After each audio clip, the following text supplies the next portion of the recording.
आपका मेरे चैनल भक्ति का ज्ञान में हार्दिक स्वागत है।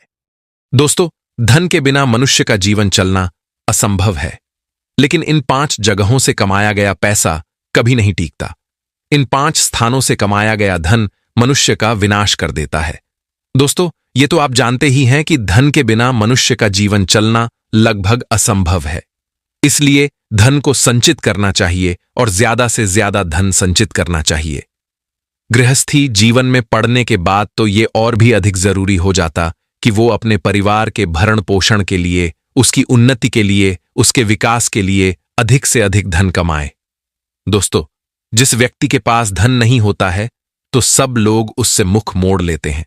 अपने रिश्तेदार भी उससे नाता तोड़ देते हैं। इंसान के पास धन नहीं होने पर लोग उसे उतनी इज्जत नहीं देते जितनी एक अमीर व्यक्ति को देते हैं। धन इस दुनिया में अपने और पराये की पहचान करवा देता है। जिस व्यक्ति के पास जब धन नहीं होता है तो सब मुंह फेरने लगते हैं, और धन वाला भले ही कोई अपना सगा या रिश्तेदार ना हो तो भी उससे जाकर अपना संबंध जोड़ते हैं। धन का इस जीवन में विशेष योगदान है। दुनिया धन से ही तो चल रही है। धन ही हर जीव को जीवन दे रहा है। दोस्तों, एक जंगल में लकड़बग्घे का एक विशाल झुंड रहता था। सभी लकड़बग्घे बड़े आनंद से उस जंगल में अपना जीवन गुजार रहे थे। किसी बात की कोई कमी नहीं थी, परंतु धीरे धीरे लकड़बग्घे की संख्या दिन प्रतिदिन बढ़ने लगी है। जब लकड़बग्घे की संख्या बढ़ने लगी तो फिर भोजन की कमी होने लगी। भोजन के लिए उन्हें बड़ी मशक्कत करनी पड़ती थी। अगर कहीं भोजन मिल भी जाता था तो इतने लकड़बग्घे के बीच वो भोजन ही कम पड़ जाता था। जो लकड़बग्घे नौजवान थे वो तो दौड़ धूप करके, छीना झपट्टी करके अपना पेट भर लेते थे, और जो लकड़बग्घे बूढ़े हो गए थे, जिनसे दौड़ा नहीं जाता था, वे बेचारे भूखे ही रह जाते थे।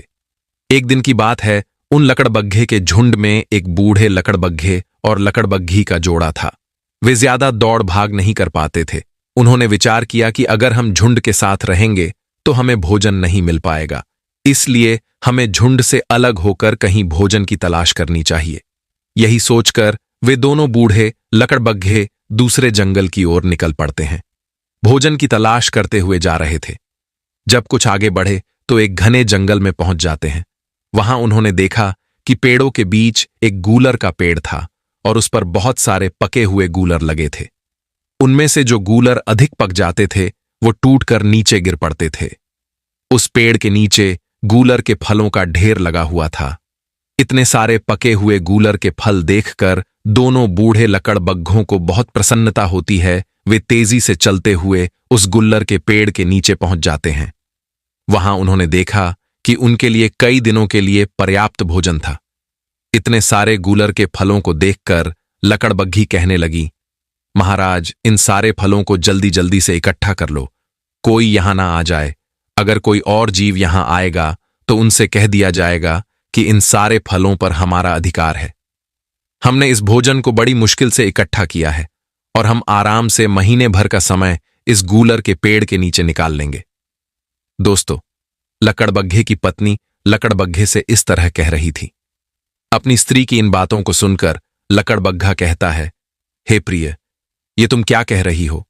क्या तुमने उस ब्राह्मण की कहानी नहीं सुनी जो अपनी मूर्खता के कारण स्वयं ही नाश को प्राप्त हो गया? कई बार अधिक धन का लोभ, अधिक संचित धन और गलत कार्यों से कमाया गया धन मूल सहित आदमी को नष्ट कर देता है। अधिक धन के चक्कर में हजारों लोगों की जान चली गई। क्या तुमने ये कहानी नहीं सुनी? अपनी विद्या का दुरुपयोग करने से, अपने पद का गलत इस्तेमाल करने से मनुष्य स्वयं ही अपने नाश का कारण बन जाता है। दोस्तों, लकड़बग्घे की इन बातों को सुनकर लकड़बग्घी कहने लगी, पियाजी, मैंने तो ऐसी कोई कहानी नहीं सुनी है। कृपया मुझे वो कहानी सुनाने की कृपा करें जिससे मुझे भी कुछ ज्ञान मिल जाए। तब लकड़बग्घा कहता है, हे प्रिय, ध्यान से सुनो। जो अपने पद और शक्ति का दुरुपयोग करता है, जो अधिक धन संचित करता है, गलत रास्तों पर चलकर धन कमाता है, उसे परमात्मा भी नहीं बचा सकता। स्वयं ब्रह्मा जी भी नहीं बचा सकते। उसका तो नाश होना निश्चित है। लकड़बग्घे की बात सुनकर लकड़बग्घी कहने लगी, हे पियाजी, मुझे ये बात विस्तार से बताइए कि कैसे और कौन से वो काम है जिन कामों को करने से व्यक्ति नष्ट हो जाता है, उसका समूल विनाश हो जाता है। इतनी बात सुनकर लकड़बग्घा अपनी पत्नी को समझाता है। एक गांव में कुछ ब्राह्मण रहते थी और वे ब्राह्मण मिलकर गुरुकुल चलाते थे। सभी ब्राह्मण बड़े विद्वान थे, सभी विद्याओं में पारंगत थे, सभी शास्त्रों के झाता थे, धर्मशास्त्र, नीतिशास्त्र, युद्ध विद्या और सभी विद्याओं में निपुण थे। गुरुकुल का संचालन मिलकर करते थे। पास दूर दूर से अनेक लोग विद्या सीखने के लिए आते थे और विद्या सीख कर चले जाते थे। दोस्तों, उन ब्राह्मणों में एक ब्राह्मण को एक ऐसी विद्या आती थी जिसे धनवर्षा विद्या कहते हैं। धनवर्षा विद्या एक विशेष प्रकार की विद्या थी। जब एक विशेष योग होता था, आकाश में चंद्रमा, ग्रह और नक्षत्रों की एक विशेष स्थिति बनती थी, तब वो ब्राह्मण एक विशेष मंत्र के द्वारा हवन करता था। उस ब्राह्मण के पास एक ऐसा मंत्र था, उस मंत्र का जाप करते ही आकाश से धन की वर्षा होने लगती थी, सोने की मुद्राएं बरसने लगती थीं, क्योंकि उस ब्राह्मण के मंत्र में इतनी शक्ति थी कि वो कुबेर देवता को सम्मोहित कर लेता था और धन के अधिपति उसी समय धन की वर्षा करना आरंभ कर देते थे। दोस्तों, धीरे धीरे समय गुजरता चला गया। एक दिन की बात है, कोई एक शिष्य उस ब्राह्मण के पास विद्या अध्ययन करने के लिए आता है। ब्राह्मण ने अपना गुरु धर्म निभाते हुए उस शिष्य को विद्या सिखाना आरंभ कर दिया। वो शिष्य बड़ा ही होनहार था, सभी विद्याओं का उसे ज्ञान हो चुका था। दोनों उस गांव में बड़े आराम से रहते थे। एक दिन की बात है, दोनों को कहीं किसी विशेष कार्य से दूसरे राज्य में जाना था। किसी राजा ने उन्हें अपने यहां कोई धार्मिक अनुष्ठान के लिए बुलाया था। क्योंकि वो ब्राह्मण बड़ा विद्वान था, समस्त विद्याओं का झाता था, गुरु ने सोचा कि मैं अकेला जाऊं उससे अच्छा है कि मैं अपने शिष्य को भी साथ ले चलूं। तो वो ब्राह्मण अपने शिष्य से कहने लगा, बेटे, हमें कल दूसरे राज्य के लिए चलना है। वहां के महाराज का निमंत्रण आया है और तुम भी मेरे साथ चलोगे। ये बात सुनकर शिष्य कहने लगा, जो आज्ञा गुरुदेव, मैं आपके साथ चलने को तैयार हूं। लकड़बग्घा कहता है, हे प्रिय। इस प्रकार अगली सुबह वो दोनों गुरु शिष्य दूसरे राज्य के लिए निकल पड़ते हैं। दोस्तों, पुराने समय में हाथी, घोड़ा, ऊंट और बैलगाड़ी की सवारी हुआ करती थी। दूर दूर तक का सफर इन्हीं सवारियों के माध्यम से किया जाता था।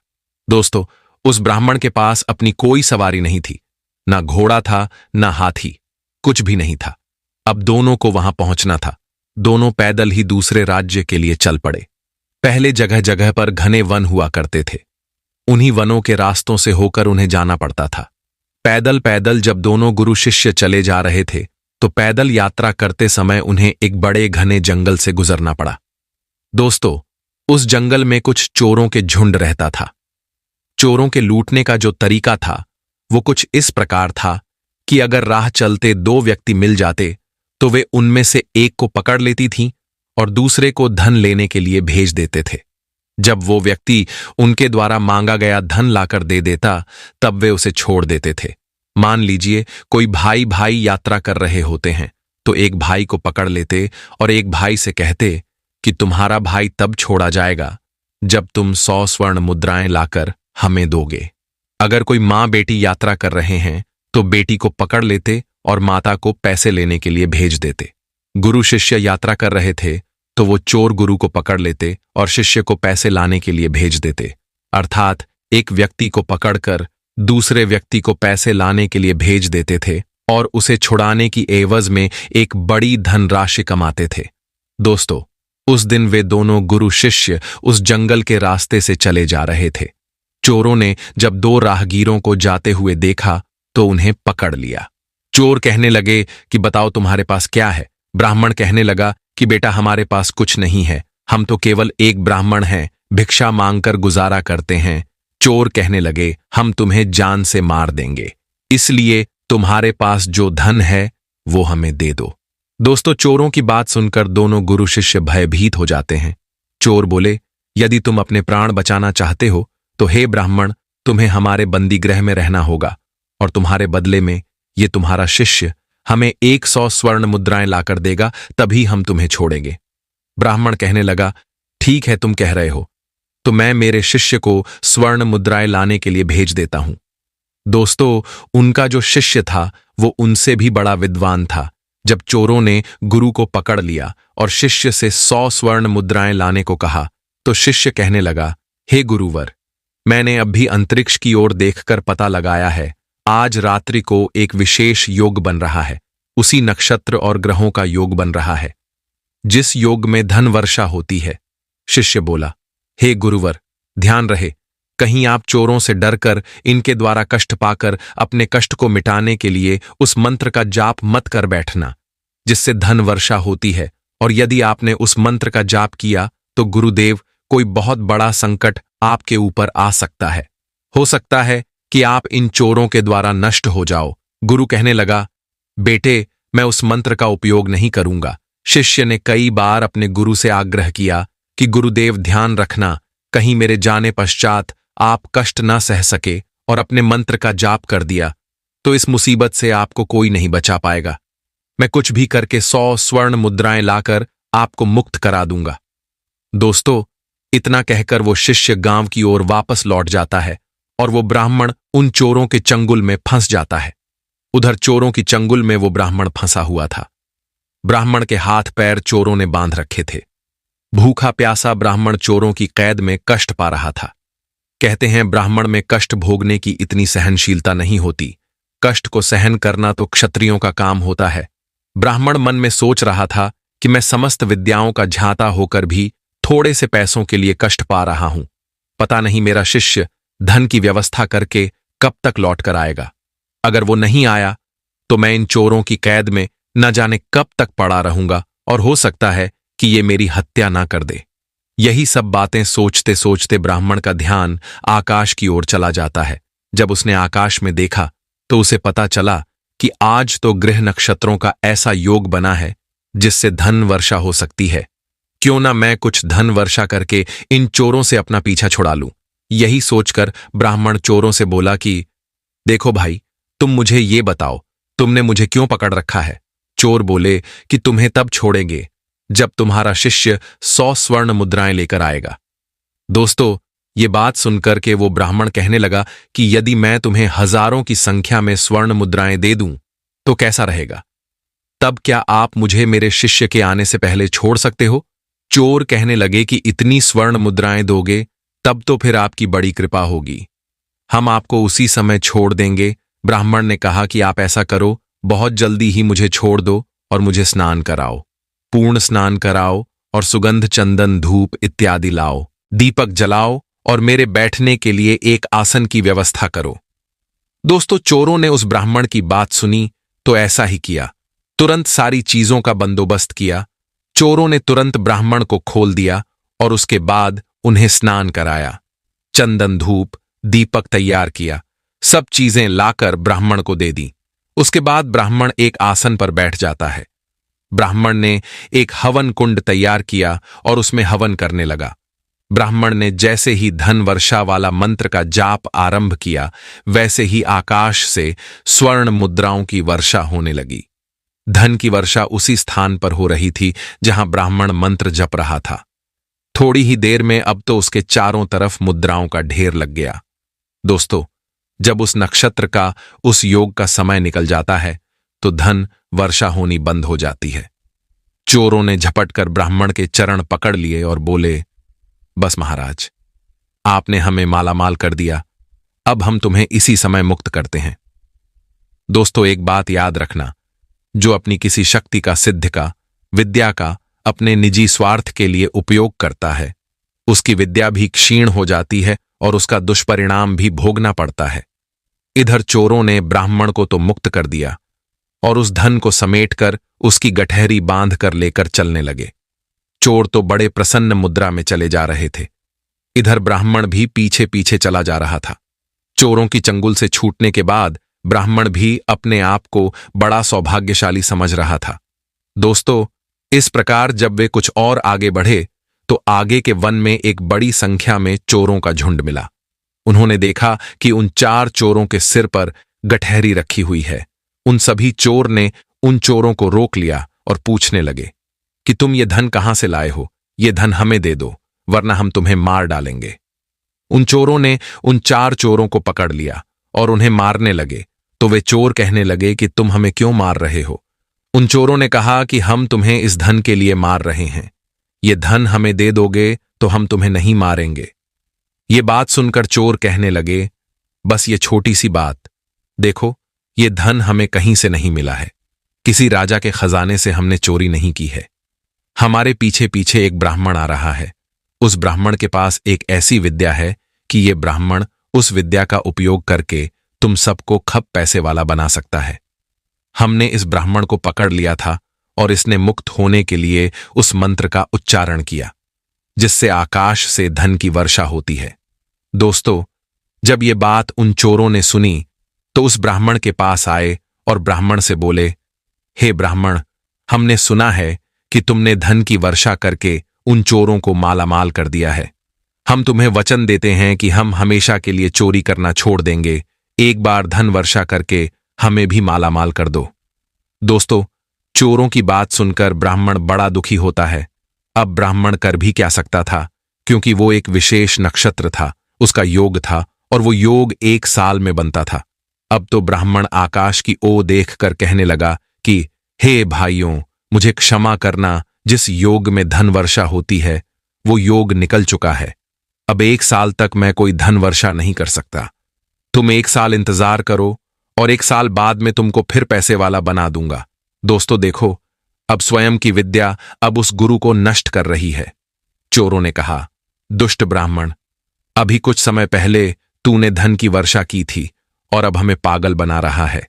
चोरों ने तलवार निकाली और उस ब्राह्मण का सिर धड़ से अलग कर दिया। ब्राह्मण का कटा हुआ मस्तक रोता हुआ दूर जा गिरा। ब्राह्मण धड़ाम से पृथ्वी पर गिर गया और चोरों ने कहा कि चलो, उन चोरों को पकड़ना है जो धन लेकर के जा रहे हैं। दोस्तों, सभी चोर एकत्रित होकर उनको पकड़ने के लिए दौड़ पड़े। कुछ दूर जाकर उन्हें पकड़ लिया और उनके बीच में मारपीट हुई। अब तो 2 पक्ष बट गए, कुछ धन वालों की तरफ हो गए और कुछ धन छीनने वालों की तरफ हो गए। सभी चोरों में घमासान युद्ध होने लगा। बड़ी भयंकर तलवारें चलने लगीं। कुछ ही क्षणों में समस्त चोर मारे गए, केवल 2 चोर शेष रह गए। उन दोनों चोरों ने आपस में विचार किया कि इतने सारे चोर तो मर गए, अब हम और तुम बचे हैं। हे भाई, ऐसा करो, इस धन को उठाओ और इसे लेकर के आगे बढ़ते हैं। वे दोनों बड़े प्रसन्न होते हुए उस धन को लेकर चलने लगे। कहते हैं दोस्तों, अनीति और अन्याय से कमाया हुआ धन उस प्राणी का समूल नाश कर देता है, उसके पुण्य को नष्ट कर देता है। जो लोग अनीति के मार्ग से धन कमाते हैं वो वास्तव में बहुत जल्दी नष्ट हो जाता है। इसकी वजह है कि उनके जो पुराने पुण्य होते हैं वो जल्दी जल्दी आ जाते हैं। एक पुण्य समाप्त होता है तो दूसरा आकर खड़ा हो जाता है, क्योंकि वो पुण्य नष्ट होना चाहते हैं, जल्दी से जल्दी नष्ट होना चाहते हैं ताकि उसका समूल नाश कर सके। अब तो वे दोनों बचे हुए चोर उस धन की गठरी लेकर आगे बढ़ जाएं और जंगल में जाकर किसी झोपड़ी में जाकर छुप गए। विचार करने लगे कि हम 2 बचे हैं, बाकी सब मारे गए। वे दोनों एक दूसरे से कहने लगे, भाई अब तो भूख भी बहुत तेज लगी है, तुम इस धन के पास रहो और मैं तब तक किसी गांव से जाकर भोजन लेकर आता हूं। एक चोर बोला, ठीक है, तुम चले जाओ और मैं इस धन की सुरक्षा कर रहा हूं। दोस्तों, उनमें से एक चोर शहर में भोजन के लिए चल देता है और दूसरा उस धन की सुरक्षा कर रहा है। उन्होंने उस धन को अनीति से कमाया था, इसलिए वो समूल नष्ट करने वाला धन था। दोस्तों, जो चोर उस धन की रक्षा कर रहा था उसके दिमाग में विचार आने लगा। सोचने लगा कि वो जैसे ही लौट कर आएगा तो मैं उसका सिर तलवार से काट दूंगा, मैं उसका सिर अपनी तलवार से धड़ से अलग कर दूंगा, तब ये सब धन मेरा हो जाएगा। दोस्तों, उसी समय पर उधर जो दूसरा चोर भोजन लेने गया था उसके मन में भी कपट का विचार आने लगा। वो सोचने लगा कि अगर मैं इस भोजन में जहर मिला दूं तो वो भोजन खाकर मर जाएगा और वो सारा धन मुझे मिल जाएगा। दोस्तों, यही सोचकर उसने भोजन में जहर मिला दिया। जहर का मिला हुआ भोजन लेकर वो उसी स्थान पर आ जाता है जहां वो चोर उस धन की सुरक्षा कर रहा था, और जैसे ही वो वहां आया तो वो तो पहले से ही विचार करके तैयार बैठा था। जैसे ही वो आया उसने तलवार से उसका सर धड़ से अलग कर दिया। अब तो केवल एक चोर ही शेष रह गया। अब वो चोर विचार करने लगा कि अब तो सभी चोर मर चुके। उसकी लाश को खींचकर उसने दूर फेंक दिया। अब मैं अकेला हूं और इस धन से मेरी 20 पीढ़ी बैठकर खा सकती है। धन लेकर मैं आगे को चलूं, उससे पहले मैं भोजन कर लेता हूं। दोस्तों, जैसे ही उसने भोजन को खोला और उस भोजन को ग्रहण किया तो भोजन में मिला हुआ विष इतना तीव्र था कि खाते ही उसके प्राण निकल गए। लकड़बग्घा बोला, हे प्रिय, देखिए उस धन ने कितने लोगों का विनाश कर दिया, कितने व्यक्ति उसके साथ मारे गए। उस ब्राह्मण की उस विद्या का दुरुपयोग उसे भारी पड़ गया। कहते हैं, अनैतिक तरीके से कमाया गया धन और अयोग्य व्यक्ति के हाथों में आई हुई विद्या उसे ही नष्ट कर देती है। यदि कोई व्यक्ति अयोग्य है और उसके पास कोई विशेष प्रकार की विद्या आ जाए तो वो व्यक्ति स्वयं तो नष्ट होता ही है, परंतु वो दूसरे को भी नष्ट कर देता है। जैसे मान लो किसी अयोग्य व्यक्ति के हाथ में एक बंदूक है और वो पागल है, तो वो स्वयं तो मरेगा ही, लेकिन उसके सामने जो आएगा उसे भी मार देगा। दोस्तों, उधर 100 स्वर्ण मुद्राएं लेकर उस ब्राह्मण का शिष्य वापस लौटता है और कुछ आगे बढ़ा तो उसने देखा कि ना तो वहां चोर थे और ना उसके गुरु। वो शिष्य सोचने लगा कि मैंने गुरुजी को मना किया था कि उस विद्या का उपयोग मत करना, परंतु वो नहीं माने होंगे। मुझे ऐसा लगता है कि गुरुजी ने विद्या का उपयोग कर लिया होगा। दोस्तों, जब वो आगे बढ़ता है तो उसने देखा कि उनके गुरु का कटा हुआ सिर धड़ से अलग पड़ा था। ये देखकर शिष्य बड़ा दुखी होता है। अब तो उसने कुछ लकड़ियों को इकट्ठा करके गुरुजी का अंतिम संस्कार किया। उसके बाद वो फिर वहां से आगे बढ़ जाता है। आगे चलकर देखा कि हजारों की संख्या में वहां चोर मरे पड़े थे, तलवारें टूटी पड़ी थीं। वो शिष्य सोचने लगा, हे गुरुदेव, आपने कितने प्राणियों को नष्ट कर दिया, कितने जीवों को मार डाला। इस अपराध के आप ही जिम्मेदार हो। दोस्तों, इतना कहकर वो शिष्य आगे की ओर चलने लगा। आगे चलकर उसने देखा कि 2 लोग और मरे पड़े थे। एक का सिर कटा हुआ था, दूसरा विष खाकर मरा पड़ा था। धन की गठरी भी वहीं रखी हुई थी। उसे देखकर उस शिष्य को यह समझते देर नहीं लगी कि इस धन ने ही इन दोनों की जान ली है। वो शिष्य बड़ा ही विद्वान था। वो उस धन को हाथ नहीं लगाता है, वहीं पर उस धन को मिट्टी से दबाकर गांव की ओर लौटकर चला जाता है।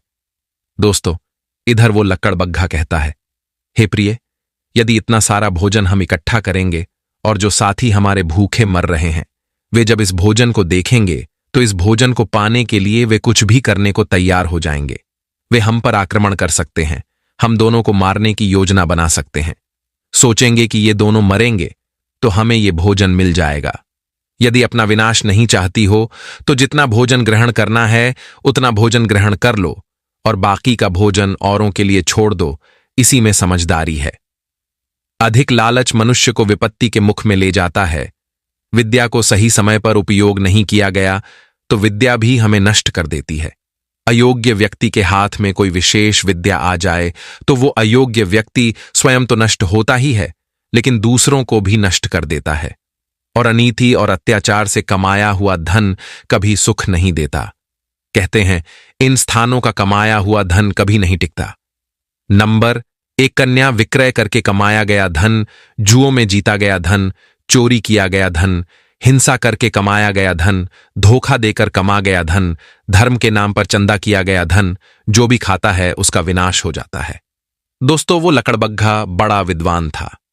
उसने अपने सभी साथियों को बुलाया और उस गूलर के वृक्ष के नीचे जो पके हुए फल पड़े थे, उन फलों को सभी साथियों ने बड़े सम्मान से मिलकर खाया और उन दोनों का बड़ा सम्मान किया, उनकी खूब प्रशंसा की।